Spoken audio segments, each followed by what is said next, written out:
Girmay opens up his sprint and tears Mathieu van der Poel right on the limit on his wheel. Can Van der Poel get past Girmay? The road kicks up to the line. Van der Poel on the limit, Girmay pushing for the line. Those two tear clear of the rest of the race, but Girmay is going to hold off Mathieu van der Poel, and he makes history. The history maker, the Eritrean, the rising star of Africa, has done it at last. A brilliant, brilliant ride from Biniam Girmay, who did everything perfectly, and boy does he deserve that. Van der Poel acknowledges that he's been beaten by the better man on the day, and that, ladies and gentlemen, is history in the making.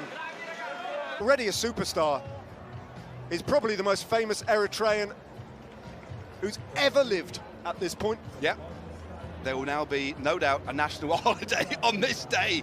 If not, there'll be two.